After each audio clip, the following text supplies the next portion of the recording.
नमस्कार,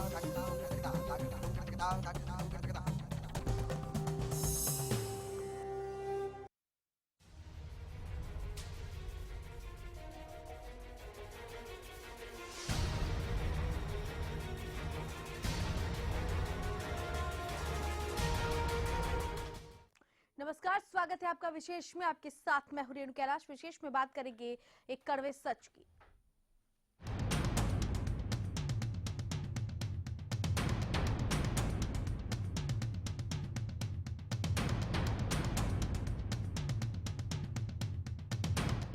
जी हाँ, इसे एक बड़ा झटका ही माना जाएगा। नांगल चौधरी का गांव ढाड़ी चीमा, जो कि आजादी से लेकर अब तक उजाले की बाट जोह रहा है। जी हाँ, यहाँ पर बिजली अभी तक नहीं पहुंची है। ऐसे में बहुत सारे अहम सवालों ने जन्म ले लिया है। प्रदेश सरकार इस प्रदेश को सर्वत्र 1 साल के अपने पूरे कार्यकाल को 1 वर्ष सर्वत्र हर्ष के रूप में मना रही है। लेकिन हर्ष क्या है इस गांव का, ये आप देख सकते हैं। पिछली सरकार ने नंबर 1 के दावे किए थे, उसका भी हर्ष ये गांव देख रहा है। यहाँ पर पोल तो लग गई हैं, लेकिन बल्ब आज तक नहीं जले हैं। बहुत सारी खामियां हैं इस गांव में। 24 घंटे बिजली देने का दावा सरकार ने किया था, लेकिन आज तक इस गांव में एक बल्ब भी रोशन नहीं हो पाया है। लोग अभी भी उम्मीदों की रोशनी जलाए बैठे हैं। नांगल चौधरी का ये गांव है ढाड़ी चीमा। पहाड़ियों की तलहटी में ये गांव बसा हुआ है। इस गांव को आज तक बिजली नसीब नहीं हुई। बिजली, पीने के पानी और परिवहन जैसी सुविधा से गांव महरूम है। इस गांव को आज तक बिजली नहीं मिल पाई है। 5 साल पहले बिजली की लाइन डाली तो गई थी, लेकिन बल्ब नहीं चले। कई बार शिकायत की गई, लेकिन समाधान नहीं हुआ। पीने के पानी की कमी से यहाँ पर ग्रामीण जूझ रहे हैं। परिवहन की भी कोई व्यवस्था यहाँ पर नहीं की गई है। अब ग्रामीणों ने राजस्थान सरकार से इस गांव को राजस्थान में शामिल करने की मांग की है, तो इसे एक बड़ा झटका भी माना जाएगा कि जिस प्रदेश में लोगों का विकास नहीं हो पाया, वो पूरा का पूरा गांव ही अब दूसरे राज्य में शिफ्ट होना चाहता है। गुलामी के अंधकार में गुम ये आजादी कब वाकई आजादी के इस ख्याल को अनुभव कर पाएगी, ये भी अपने आप में एक अहम सवाल है। आजादी के 68 साल बाद भी अंधकार में क्यों है ढाड़ी चीमा गांव, ये विशेष सवाल हमारा। क्या सरकार का 24 घंटे बिजली देने का दावा झूठा निकला? क्या हरियाणा में बिजली सरप्लस का दावा झूठा है? ये कुछ अहम सवाल जो हमने खड़े किए हैं। सरकार आज तक गांव को बिजली क्यों नहीं दे पाई है, जिसका जवाब सियासतदानों को देना पड़ेगा। इस हालत के लिए आखिर जिम्मेदार कौन है, ये भी एक अहम सवाल हमने आज उठाया है। क्या लोग नेताओं के लिए केवल वोट बैंक है? क्या लोगों को सिर्फ वोट बैंक समझा जाता है? क्या यही है नंबर 1 हरियाणा की हकीकत? ये विशेष सवाल। क्या यही है 1 वर्ष सर्वत्र हर्ष का वो जुमला जो सरकार की तरफ से कहा जा रहा है? इस पूरे मसले पर चर्चा के लिए खास मेहमान हमारे साथ बातचीत के लिए स्टूडियो में मौजूद है। वरिष्ठ पत्रकार और राजनीतिक विश्लेषक अभय जैन जी हमारे साथ जुड़े हुए हैं। अभय जी नमस्कार। जो तस्वीर आपने देखी और जिस तरीके से हमने उसको बयां किया है, देखा है, आखिर क्या यही है नंबर 1 हरियाणा का दावा? क्या यही है सरकार के 1 साल पूरा होने पर सर्वत्र हर्ष की बात कही जा रही है? क्या यही है नंबर 1 हरियाणा की सियासत का सबसे बड़ा झटका, जिसे कहा जा रहा है कि पूरा अब इसे राजस्थान में शिफ्ट कर दिया जाए? ग्रामीणों ने तंग आकर इसकी मांग कर डाली है। ढाणी चीमा तो एक एग्जाम्पल है जी। राजस्थान के साथ जितने भी हमारे जिले लगते हैं, मेवात की बात करें, आप रेवाड़ी की बात करें, महेंद्रगढ़ की बात करें, इवन हिसार की बात करें, सिरसा की बात करें, इनका जो बॉर्डर एरिया राजस्थान के साथ लगता है, वहाँ स्थिति दयनीय है। एक गांव ने हिम्मत करी और ये कहा कि हमारा गांव को राजस्थान के साथ मिला दिया। राजस्थान में बहुत बड़ी स्थिति नहीं है, पर दुख इस बात का है कि हमारे जो जिला प्रशासन है, जो मुख्यमंत्री चंडीगढ़ बैठते हैं, ये बॉर्डर के जो गाँव है, बॉर्डर का जो एरिया है, इस पर ध्यान बहुत कम है लोगों का। यहाँ बुरा हाल है ना, जैसे आपने कहा कि यातायात की कोई व्यवस्था नहीं है, बिजली भी ठीक पूरी नहीं आती। जिनके यहाँ बिजली लगी है वो बिजली भी पूरी नहीं आती है। पानी की व्यवस्था नहीं है, रोड्स की व्यवस्था नहीं है, स्कूल्स नहीं है, कॉलेज की तो बात भूल जाइए, स्कूल्स भी नहीं है। तो बॉर्डर के साथ जो भी एरिया हमारा राजस्थान के साथ लगता है, खासकर इसमें अधिक ध्यान देने की आवश्यकता है।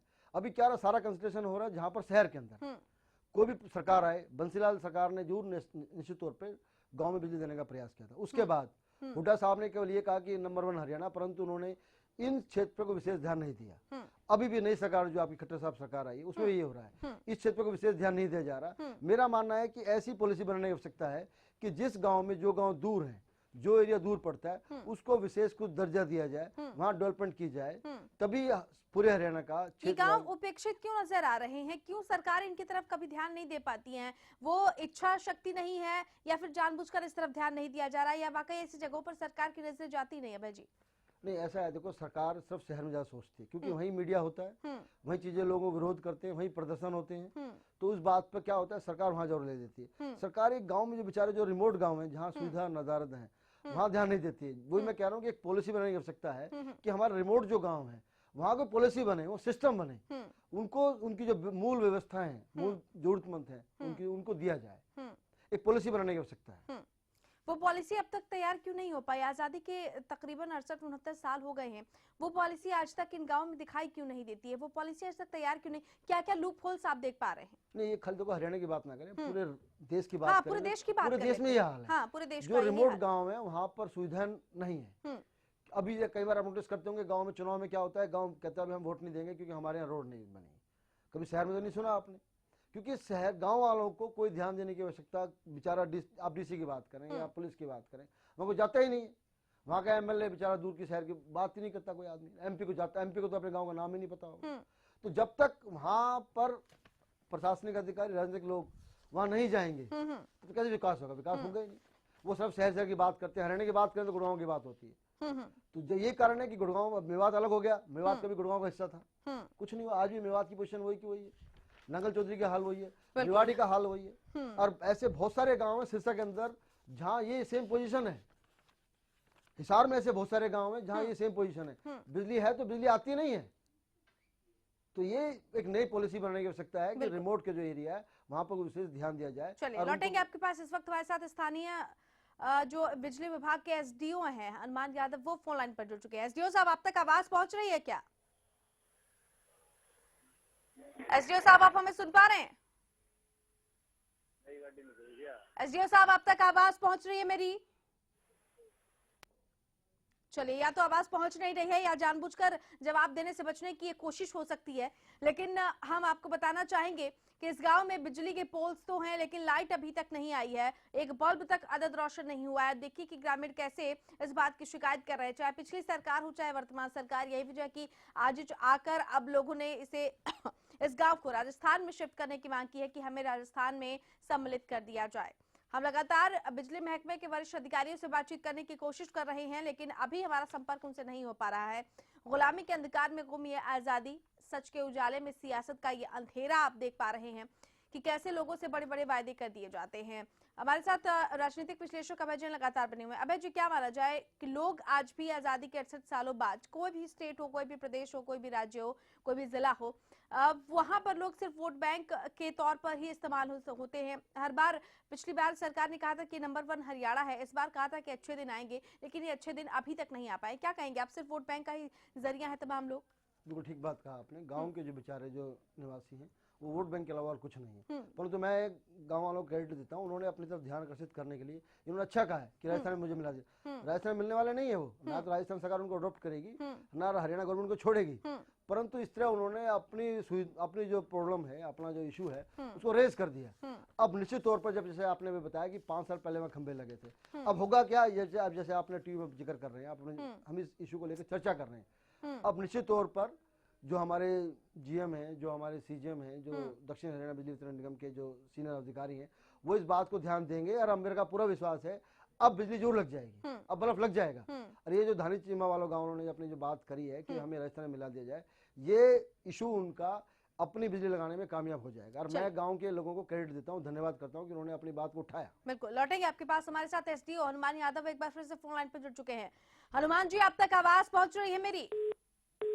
चलिए, जानबूझकर या तो जवाब देने की कोशिश उधर से नहीं की जा रही है। स्थानीय ग्रामीण जगदीश हमारे साथ फोन लाइन पर जुड़ चुके हैं, उनसे बातचीत कर लेते हैं। जगदीश जी नमस्कार, आप तक आवाज पहुंच रही है मेरी? जगदीश जी, आप हमें सुन पा रहे हैं क्या? जगदीश जी, आप तक आवाज मेरी पहुंच पा रही है? आप हमें सुन पा रहे हैं? चलिए, लगता है कि कुछ तकनीकी खामियां हैं, कुछ तकनीकी दिक्कतें हैं जिनकी वजह से संपर्क नहीं हो पा रहा, लेकिन हम लगातार बिजली महकमे के बड़े अधिकारियों से बातचीत करने की कोशिश कर रहे हैं। एसडीओ साहब बार बार लाइन पर तो आ रहे हैं, लेकिन न जाने क्यों आवाज नहीं पहुंच पा रही है। शायद कोई तकनीकी खामी हो सकती है, या फिर हो सकता है कि वो अभी जवाब ना देना चाहती हूँ। लेकिन हम लगातार कोशिश कर रहे हैं कि बिजली महकमे के तमाम अधिकारी बातचीत करें हमसे और इस अंधेरे गांव को रोशन करने में कम से कम एक आदत और महती भूमिका निभाए। हमारे साथ लगातार राजनीतिक विश्लेषक अभय जैन फोन लाइन पर जुड़े हुए हैं। अभय जी, लूप होल्स, मैंने पूछा आपसे एक बार कि लूप होल्स इन तमाम जगहों पर क्या क्या सरकार की तरफ से देखने के लिए मिल रही हैं, और कैसे लूप होल्स को भरा जाए ताकि जो पूरा का पूरा विकास है हरियाणा का वो समुचित रूप से हो सके, एक समान विकास हो सके। ये गांव जो है वो उपेक्षित आखिर क्यों रह जाते हैं बनस्बत की जो शहरी इलाकों से सटे हुए इलाके हैं या गाँव है? गाँव के जो लोग हैं उनको राजनीतिक लोग अपने स्वार्थ के लिए यूज करते हैं जी। अभी भी ऐसे बहुत सारे गांव हैं जहाँ पर बिजली का बिल जो है 80% 90% लोग बिजली का बिल नहीं भरते हैं, और वहाँ के राजनीतिक जो लोग हैं वो लोग चाहते हैं, उनको जाकर कहते हैं बिल मत भरो, कोई बात नहीं, हम बैठे हैं। तो इससे क्या होता है, नुकसान गाँव वालों का होता है। जब बिजली नहीं भरते तो बिजली कट जाती है उनकी, या अल्टीमेटली नुकसान जब सरकार को होता है तो क्या करेगा वो। तो राजनीतिक लोग जो हैं किसानों को, गाँव के लोगों को अपने राजनीतिक स्वार्थ से यूज करना बंद कर दें। हमेशा हर सरकार में ऐसा हुआ है। पहले हुड्डा साहब सरकार थी तो आपको बता दूं, हुड्डा साहब जहाँ से एमएलए थे वहां पर ऐसे बहुत सारे गांव थे जो कि 80% 90% लोग बिजली बिल नहीं जमा कराते। चौटाला साहब की सरकार थी, चौटाला टाइम में यही हुआ। अब खट्टर साहब के टाइम में ये सुनने में ये आ रहा है कि करनाल के बहुत से गाँव में लोगों ने बिजली के बिल जमा कराने बंद कर दिए। और ये पैट्रोनेज क्या होता है कि जब वहाँ के लोग राजनीतिक लोग होते हैं उनको पैट्रोनेज देते हैं, इसका लंबा असर पड़ता है। यही कारण है कि जो एक शहर में लोग हैं जो बिजली पे कर रहे हैं वो तो उनको डबल रेट पड़ रहा है बिजली का, और जो पे नहीं कर रहे हैं वो नहीं कर रहे पे। बिल्कुल। उसमें नुकसान किसको हो रहा है? नुकसान सिस्टम को हो रहा है। ऐसा राजनीतिक लोगों को अपने जो किसान लोग हैं, जो गांव के लोग हैं, उनको यूज करना बंद करना पड़ेगा। लौटेंगे आपके पास, हमारे साथ फिर से SDO Hanuman Yadav phone line पर जुड़ चुके हैं। हनुमान जी, आप तक आवाज मेरी पहुंच पा रही है? एसडीओ साहब, आप तक मेरी आवाज पहुंच रही है क्या? जी जी जी। नांगल चौधरी का गांव है ठाड़ी चीबा, यहाँ पर बिजली का खंभा लग चुका है। सर, कभी आप लोगों ने इस गांव का दौरा किया है क्या कि यहाँ पर बिजली का खंभा लग चुका है, तमाम वहाँ पर ट्रांसफार्मर लग चुका है, लेकिन बिजली अभी तक क्यों नहीं पहुंची है? क्या बिजली महकमे को इस बाबत कभी कोई शिकायत मिली है? नहीं, ऐसी कोई शिकायत नहीं मिली है। बाकी गांव में खंबे लगे हैं और केबलें लगी हैं, ट्रांसफार्मर चालू हैं। ट्रांसफार्मर चालू है लेकिन बिजली क्यों नहीं पहुंच पा रही है? ग्रामीणों का आरोप है कि यहाँ पर सब कुछ लगा दिया गया, सिर्फ और सिर्फ आपूर्ति वहाँ पर नहीं की जा रही है। ऐसा क्यों है? महकमे की समय सारणी के अनुसार सभी को बिजली दी जा रही है जी। उस गांव के लोग झूठ तो नहीं बोल रहे हैं, क्योंकि उन्होंने राजस्थान सरकार से मांग की है कि उनकी गांव को राजस्थान में शिफ्ट कर लिया जाए। एसडीओ साहब, आपने कभी इस गांव का दौरा किया है? कुछ ढाणियां ऐसी हैं जो गांव के लाल डोरे से बाहर हैं, उनके लिए हम ट्यूबवेल कनेक्शन, ट्यूबवेल वाली लाइन पर। आपने उस गांव का कभी दौरा किया है? आप कभी गए हैं मौके पर? ढाणी चीमा में हम गए हैं। कब गए हैं जी? कब गए हैं? 2-3 महीने पहले गए थे जी। 2-3 महीने पहले क्या हालत थी हनुमान यादव जी? आपको वहाँ बिजली मिली थी? बिल्कुल, वहाँ सप्लाई चालू है सभी के। आपने पंखे की हवा ली थी? पंखे की हवा आपको वहाँ मिल पाई थी हनुमान यादव जी? बिल्कुल बिल्कुल, पंखे चलते हैं, लाइट भी जलती है जी। लेकिन ग्रामीण झूठ बोल रहे हैं फिर? ऐसा है, उसमें कोई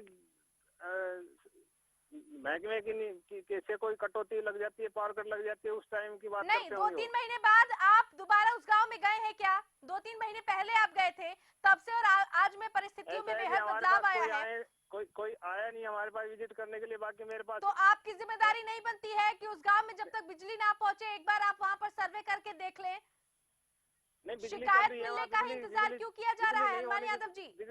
बिजली नहीं होने कोई सवाल पैदा नहीं होता जी। बिजली नहीं है वहाँ पर हनुमान यादव जी। जो रिपोर्ट हमारे पास आई है, जो ग्रामीण हमसे बातचीत कर रहे हैं, जो तस्वीरें हम वहाँ से लेकर आए हैं, हमारे संवाददाता ने देखी है, वहाँ पर बिजली नहीं है। ग्रामीण आज तक हमारे पास नहीं आए हैं। अगर बिजली नहीं होती तो हमारे पास आते। अगर कार्य प्रणाली में सुधार होता, उनको भी पता है कि क्या कितना भी लिया जाए, आप लोग करने वाले नहीं है। ग्रामीण लगातार शिकायत कर रहे हैं, सुनवाई कोई नहीं है।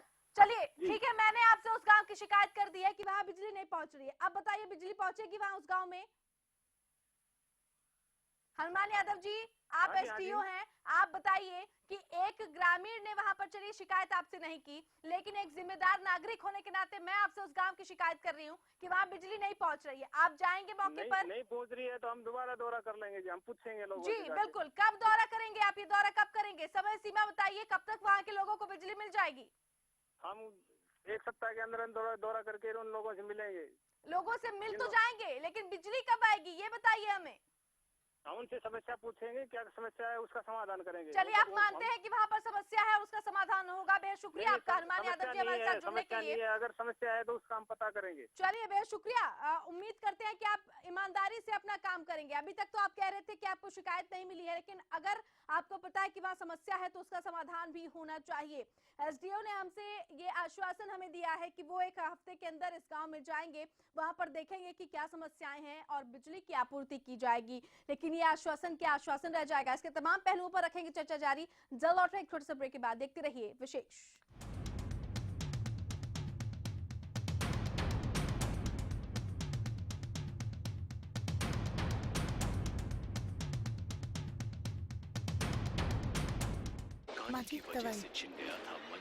एक इम्पोर्टेंट मैसेज, अगर आपको टीवी सीरियल्स देखने का शौक है तो जल्द से जल्द अपने घर में सेट टॉप बॉक्स लगाइए। क्यों?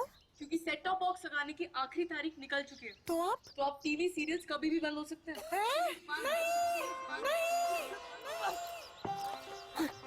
नहीं, सीरियल्स के बिना दिन कैसे कटेंगे हमारे? आप ही बताइए ना, कौन सा सेट टॉप बॉक्स लगवाए?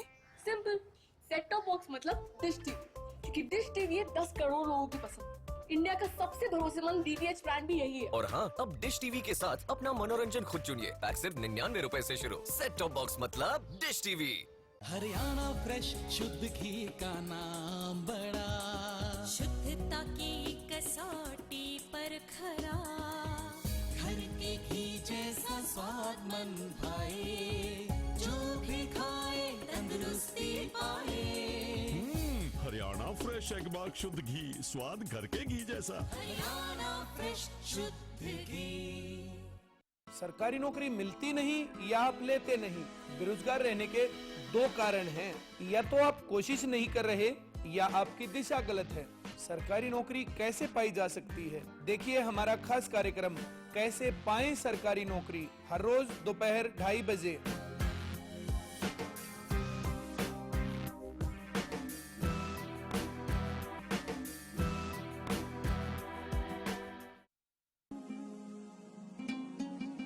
बस अब और नहीं।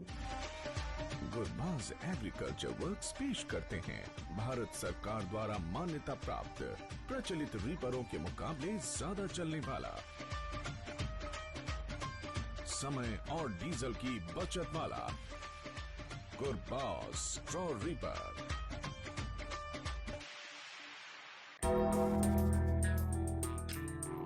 देखिए खबर एक्सप्रेस हर रोज शाम 6 बजे।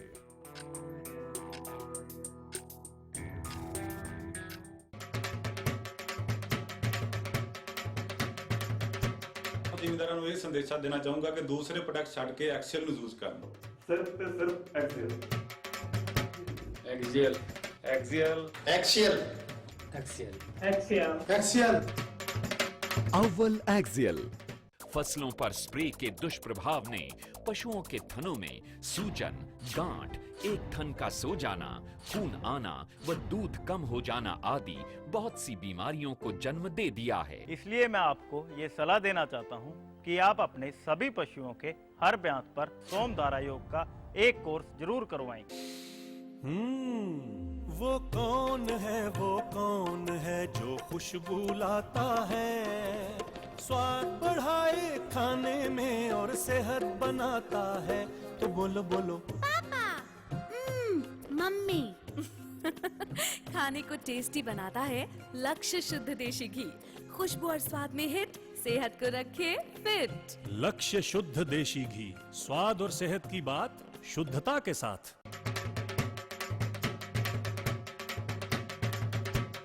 ਜ਼ਿਮੀਂਦਾਰਾਂ ਨੂੰ ਇਹ ਸੰਦੇਸ਼ਾ ਦੇਣਾ ਚਾਹੂੰਗਾ ਕਿ ਦੂਸਰੇ ਪ੍ਰੋਡਕਟ ਛੱਡ ਕੇ ਐਕਸਲ ਨੂੰ ਯੂਜ਼ ਕਰਨ।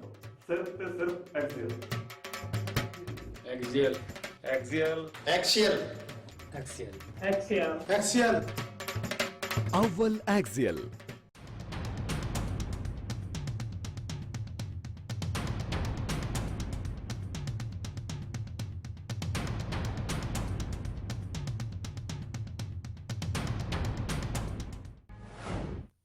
जी हाँ, तो विशेष में आज हम बात कर रहे हैं नांगल चौधरी के ढाड़ी चीमा गांव की, जहां के लोग आजादी के इतने सालों बाद भी अंधेरे में हैं। आपने एसडीओ की बात सुनी कि उन्होंने 2-3 महीने पहले उस गांव का दौरा किया था, तब उनको बिजली जलती हुई दिखाई दी थी। वहां पर सिर्फ पोल गाड़े गए हैं, बिजली अभी तक नहीं पहुंची है, ये हकीकत है। सरकार आज तक गाँव को बिजली क्यों नहीं दे पाई है? कुछ अहम सवाल विशेष की तरफ से हमने उठाए हैं। ये विशेष सवाल है जिस पर जवाब तमाम सियासतदानों को देना होगा। हमारे साथ खास मेहमान लगातार अभय जैन, राजनीतिक विश्लेषक, इस वक्त स्टूडियो में मौजूद है। अभय जी, इतने सालों बाद भी अगर कोई वायदा या दावा पूरा नहीं हो पाता है तो उसके पीछे क्या यही माना जाए कि ये सिर्फ और सिर्फ वायदा और दावा था? आज सरकार डिजिटलाइजेशन की बात कर रही है, नए नए ऐप लॉन्च कर रही है, निवेशकों को आकर्षित करने की कोशिश की जा रही है। क्या ऐसे ही आकर्षित हो पाएंगे? क्या ऐसे हरियाणा का विकास हो पाएगा जब एक आदत गाँव बिजली के लिए तरस रहा है? ऐसे विकास तो नहीं हो पाएगा। विकास जब ही होता है जब पूरे हरियाणा के जो 21 जिले हैं वहाँ काफी हद तक विकास, समान रूप से विकास हो, तभी होगा। आज भी आप देखिए, जैसे बिल्कुल ठीक कहा आपने, मेवात, रेवाड़ी, महेंद्रगढ़, आपका हिसार, सिरसा, यहाँ के जो रिमोट के जो गांव हैं बहुत दयनीय स्थिति है। सरकार अपना कंसंट्रेशन, अब जैसे पहले आपने नोटिस करा होगा, कहना नहीं चाहिए पर वास्तविकता यही है, पहले जब हुड्डा साहब सरकार थी तो उन्होंने अपने 10 साल सारा कंसंट्रेशन लगा दिया रोहतक के अंदर, रोहतक में जोर दे दिया। रोहतक में जहाँ फ्लाईओवर नहीं बना चाहिए वहाँ उन्होंने फ्लाईओवर बनाया, विकास किया। अब खट्टर साहब सरकार आई है तो उन्होंने सारा जोर लगा रखा है करनाल के ऊपर। करनाल में सारे विकास हो रहे हैं, बाकी जगह पर उन्होंने ध्यान नहीं दिया है। अगर ऐसे ही चलता तो गांव का विकास कौन करेगा? कोई होगा ही नहीं। बिल्कुल, लौटेंगे आपके पास। हमारे साथ बीजेपी प्रवक्ता रेणु भाटिया फोन लाइन पर जुड़ चुके हैं। रेणु जी नमस्कार, अब तक आवाज पहुंच रही है मेरी? पहुंच रही है। रेणु जी, नांगल चौधरी का गांव है ढाड़ी चीमा। आजादी के इतने सालों बाद भी आज तक इस गांव में बिजली नहीं आ पाई है। खंबे लगा दिए गए हैं लेकिन बिजली आज तक मैसर नहीं हो पाई है। थक हार कर यहाँ के ग्रामीणों ने अब राजस्थान सरकार से अपील की है कि उन्हें उनमें मर्ज कर लिया जाए, यानी हरियाणा छोड़कर वो राजस्थान में जाना चाहते हैं। क्या ये एक बड़ा झटका नहीं है? क्या ये एक विडंबना नहीं है इस प्रदेश की, जहां पर एक पूरा का पूरा गांव, एक पूरा का पूरा ये समझिए कि कुनबा ही छोड़ना चाहता है इस प्रदेश को? ये एक हैरानी भरी और दुख भरी बात है। क्या कहेंगे आप इसे? क्या ऐसे एक वर्ष सर्वत्र हर्ष की उस कहावत को चरितार्थ करेगी बीजेपी? देखिए, अभी तो आपको ऐसे कई और स्थान दिखेंगे जहां 60-60 वर्ष से 50-50 वर्ष से कोई उनको लाभ नहीं मिला, कोई उनके लिए सुविधाएं नहीं हुई। नहीं, ऐसे बहुत सारे गांव कोई आश्चर्य की बात नहीं है कि कांग्रेस के समय में ऐसे हुआ। इसीलिए रेणु भाटिया जी, ये तो हम भी जानते हैं कि ऐसे बहुत सारे गांव हैं। बीजेपी ने उन तरफ बदलाव करने के लिए क्या पहल की है, ये भी एक अहम सवाल है। आपकी सरकार क्या पहल कर रही है? क्या वो बदलाव मुमकिन हो पाएगा कि एक पूरा का पूरा गाँव जो है वो दूसरे राज्य में शिफ्ट होना चाहता है? देखिए, जो गांव की स्थिति आप देख रहे हैं इतने 50 वर्षों में, वो आपके सामने कहने की आवश्यकता नहीं। और भारतीय जनता पार्टी ने जो जगमग गांव की स्कीम्स ली हैं, भारतीय जनता पार्टी ने जो एक गांव अडॉप्ट करने की स्कीम्स ली हैं, ये इसी वजह से तो है। और आज भी जो अगर आप को रिलेट करें, सभी बातें इसीलिए रिलेट होती हैं। जो पढ़ी लिखी पंचायतें हम चाहते हैं वो इसीलिए चाहते हैं कि पढ़े लिखे लोग होंगे तो वो आर्ग्यू कर सकेंगे, अपने अधिकार के लिए लड़ सकेंगे। आज तक इस तरह से कांग्रेस तो लड़ने की जरूरत क्या है रेणु भाटिया जी? सुविधा तो सुविधा के हिसाब से मिलनी चाहिए। बिजली, पानी, ये सब तो बुनियादी जरूरतें हैं किसी प्रदेश के विकास के लिए, किसी को इंसानी जिंदगी जीने के लिए। ये तो बुनियादी सुविधाएं, उनको उसके लिए लड़ना पड़े, आवाज उठानी पड़े, ये तो गलत बात है ना? बिल्कुल ठीक है। इतने वर्षों में कोई काम नहीं हुआ, ये बड़ा अचंभा है कि 60 वर्षों तक इस सरकार ने राज किया। लेकिन अब भारतीय जनता पार्टी की सरकार में आपको बहुत जल्द इस तरह की चीजें जो है सुलझी हुई मिलेंगी और सारे प्रॉब्लम सॉल्व होते हुए मिलेंगे। चलिए, उम्मीद हम भी कर रहे हैं। बहुत शुक्रिया रेणु भाटिया जी आपका हमारे साथ जुड़ने के लिए। तो कहने और बताने के लिए बहुत कुछ नहीं था बीजेपी प्रवक्ता रेणु भाटिया के पास। आखिरी सवाल मेरा आपसे अभय जी, कब तक ऐसे हालात बने रहेंगे? देखिए, रेणु भाटिया जी ने कहा कि हम कर रहे हैं। रेणु भाटिया ने बताया कि कुछ हमारे नेता लोग जो है, एमपी हैं, जो मंत्री हैं, वो गांव को अडॉप्ट कर रहे हैं। परंतु मैं आपको बताना चाहूंगा कि एक साल में जिस भी सांसद ने या मंत्री ने जो भी गांव अडॉप्ट किया, वहाँ कुछ नहीं हुआ है। सिर्फ फॉर्मेलिटी हुई है, गांव अडॉप्ट किए गए हैं, परंतु विकास के नाम पर वहाँ पर कोई भी बदलाव नहीं हुआ। तो इच्छा शक्ति की कमी है। बनिस्बत अगर जिन गांवों को अडॉप्ट किया गया है उनमें मंत्रियों तक के गांव शामिल हैं, लेकिन उनका भी कोई विकास नहीं हो पाया है। ऐसे में स्वच्छ के उजाले में सियासत का ये अंधेरा आज हमने दिखा तो दिया है, लेकिन अहम बात ये होगी कि सरकार की नजरें इनायत इस गांव तक कब होगी, महकमा कब जागेगा और कब लोगों को उनकी बुनियादी सुविधाएं मिल पाएगी, ये भविष्य के गर्भ में है। फिलहाल हमने इस पूरे मसले को उठा दिया है, देखना होगा कि इस पर कार्रवाई कब तक होती है। इसी के साथ विशेष में फिलहाल इतना है, लेकिन प्रदेश की तमाम बड़ी और अहम खबरों के लिए देखते रहिए हरियाणा न्यूज। नमस्कार।